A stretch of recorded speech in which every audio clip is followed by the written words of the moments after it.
So what is the playbook? There are 4 different opportunities to jump into lead generation. And the agent can choose which lever they want to pull. And it was designed to be at the end of their 411. This was my goal this week. Here's where I fell short. Here's my opportunity to get back on track.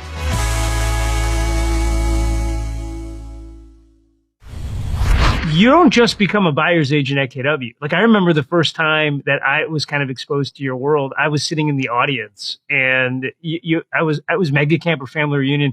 And then there you were on stage and there was some number. It was like, how many buyers did you represent that year? So I did in 3 years in a row, 225 buy sides. So think back to when you were doing that.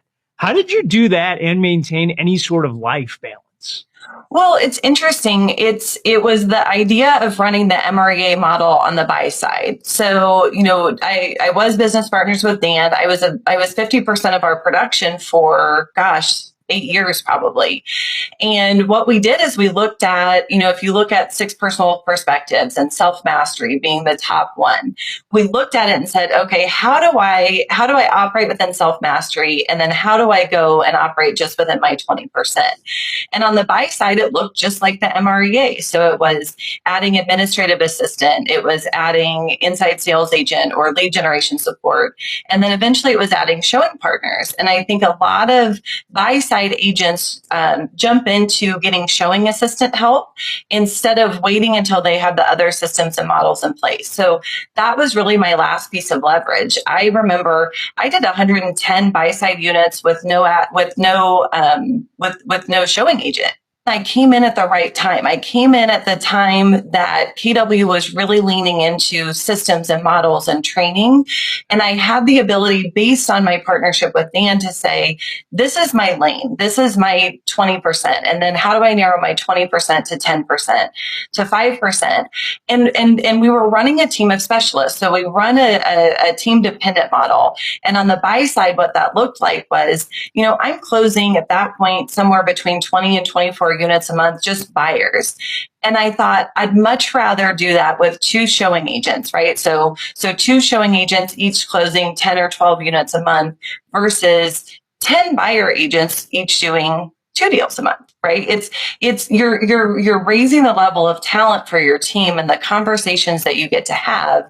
You're also at that point getting to impact lives, because those showing agents, then they're living a big life. Springfield, Missouri, they're making 6 figures, and they're the fun part of the job, right? Opening doors, helping people find houses.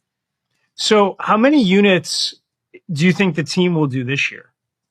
We'll close somewhere around 750 units this year. So when you start closing units in that clip, right, you end up having to focus on lead gen. I mean, like, it's one thing to service the customers, and we should always remember that providing exceptional service is always number one.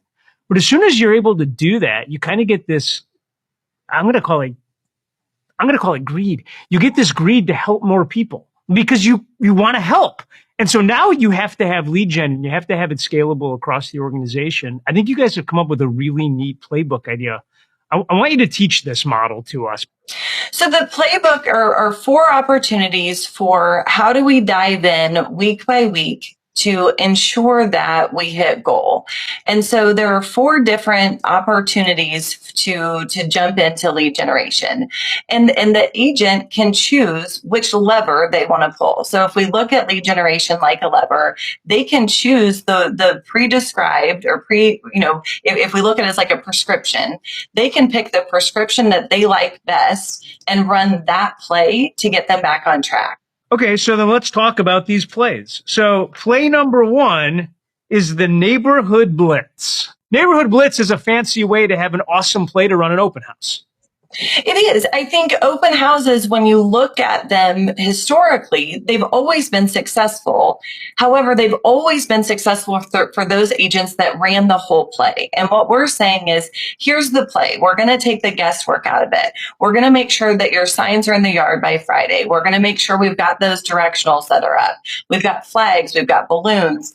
We're door knocking. We're door knocking those 10 surrounding. Yes, we're door knocking those 10 surrounding houses and saying, do you want to pick your neighbor? Or are you interested in just seeing your neighbor's house? What we know is if we can get the neighbors to come into the neighborhood or into the open house, we also have the opportunity to talk to them about what's going on in the market. We're going to make a certain number of contacts by email and text messages and calls. And then we're going to make sure that we're sharing it on social media. We're getting people, we're basically saying, here's the blitz, right? If you're a football fanatic, we're going to hit you from every angle that we possibly can in order to drive traffic to this open house. Okay, so here's the brilliance, but I believe on this. So the first play is the neighborhood blitz, and it gets really prescriptive. Now, you'll be able to download this model, all of you guys watching this, so you might want to do that now so you can have this in front of you. But again, the neighborhood blitz is 5 simple steps. Open house sign writer by Friday, flag or balloons, 5 directional signs the morning of the open house, door knock 10 surrounding houses 2 days before the open house, make 50 contacts via email, messenger, call, text, always in a TCPA friendly compliant way, with an invite 2 days before the open house. 50% of those must be via phone. Then share open house to personal Facebook page 2 days before, and then do a Facebook Live the day of the open house. Now here's the thing, y'all. Whether you think that's the perfect open house system or not, I don't know whether you do. By the way, if you don't have one, I would tell you that's a great one. Yeah. The key is, what are your 5 steps to an open house? And then make that the play. Because the open house isn't Sunday from 1 to 4. The open house is the play that you ran all week called the neighborhood blitz. Is that right, Jen? That's right. I mean, why do it? Why be away from your family? Why be away from your friends? Why be away from the TV on a Sunday afternoon if you're not actually desiring to get business out of it? So good. All right. So the next play is the 2-minute drill. And we're getting real serious around FSBOs and expireds. It's an opportunity again. We're starting to see for sale by owners not have the success that they were having before. And we're actually starting to see expired show back up. Things are not selling homes are not selling in multiple offers day one on market. And we're going to go ahead and we're going to try and make some face-to-face contacts with those sellers. How do we do a home tour? How do we map it? Let's map it. Let's go meet with 10 different people face-to-face and talk to them about what we're seeing with the value of their home in their neighborhood. And then we're going to set up a follow-up plan for them. Every time I meet with someone, regardless of if that's a listing appointment, a buyer appointment, or a face-to-face, something like the 2-minute drill, we leave with either the next appointment set or paperwork signed. So it's either set or signed at the end of every time that you meet with somebody face-to-face. I love that. Okay, cool. Now we have the Hail Mary, and this looks like a play on kind of my SOI and throwing the long ball here. And just to give you the specifics here, the Hail Mary is 5 personal contacts referencing posts per day, 5 comments on posts with a question, 5 DMs that reference a post, 5 comments with real estate specific groups or pages, and then 5 new connections. So this is heavily reliant on me having my SOI in Facebook and me being on the old face pages and the Insta Twitters and the Vines, and for Dan, the MySpace. Oh boy, yeah, he's clearly still on MySpace, and potentially, he's going to be on the TikTok soon. We don't know. You never know when he's going to show up. The kids are going to, well, I know he's very big on Clubhouse. And then we have the Audible, which this is kind of neat. I'll take the wind out of the sail and then you can explain it. But the Audible is in a TCPA friendly, compliant way, 50 text message conversations, 50 social media conversations, and 100 voice conversations. Jen, I got to tell you, anybody who didn't hit their goals this month, if you just ran that play each week, you're helping a lot of people buy and sell real estate. You're helping a lot of people, and you're connecting with people that you wouldn't normally talk to. Because you look at it, Jason, and you think, if you run that week after week, what's the second week look like? It's really pretty easy to pull those contacts for week 1. And then you have to get into week 2 and you think, okay, I'm now going to stretch my boundaries of my comfort level. Who can I talk to? Who can I dig into relationship with? And what value can I provide? It's interesting. I had a coach one time say to me, are you call reluctant or value deficient? And it was very narrowing on the focus, right? And I looked at it and I thought, I'm not call reluctant. I'll talk to anyone. What I had to lean into, though, was I can't make the same call week after week or even quarter after quarter. I've got to know what value am I going to provide that's going to give me the confidence to make those calls week after week. So Jen, how do I coach to the model? Meaning if I'm a team owner and if I'm an individual and now I have my plays, what do I do next? Am I picking a play the week prior to? Are you picking the play for the people on your team? Walk me through sequentially how this works to implement. So I'm not going to pick the play for a team member. What we're going to do is if you and I, Jason, are sitting in a 4-1-1 and you're behind goal, what we're going to do is we're going to establish, here's where you're at. Here's what the goal was. So the actual and the goal. And we're going to say, here's our best plan to get there. What we know from what Gary teaches is authorship is ownership. I want you to pick what you're going to do.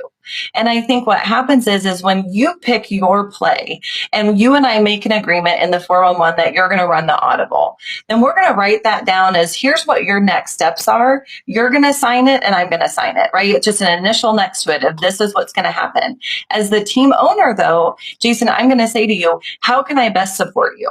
How can I make sure that you have the data that you need to actually run this play? And when we look at it as a partnership, that you and I are in partnership and our goals are working in tandem, then what ends up happening is you've got a level of ownership in the goal. I also have that level of I'm going to hold you accountable to it. I'm also going to make sure that you have all of the training that you need in order to hit that goal. Do we need to role play something? Do we need to real play it? Do I need to make a call so you can hear what one sounds like? That is based on the level of maybe training that agent has already had. So we're going to go through it once a week in a 411, and we're going to establish for the next week what play we're going to run. Our agents that have been in the business a long time are carrying this around in their car. And what they know is they can tell if they're off goal day one. They can tell if they're off goal by the end of the day, Monday. And so what they can do is they can start to say, you know what, I'm going to start running the audible now so that I don't get further behind, so that by next week, I potentially am back on track. And it's a minor 1 degree course correction instead of a 25% course correction. I love that, but I want to make the argument, Jen, and feel free to push back if I got this wrong. If I'm a real estate agent out there, I think that instead of being quote unquote off goal and then running one of these plays, I can have a really nice career just by running these plays. Like if I picked a play each week and ran it, I think I'd make a heck of a lot of families happy.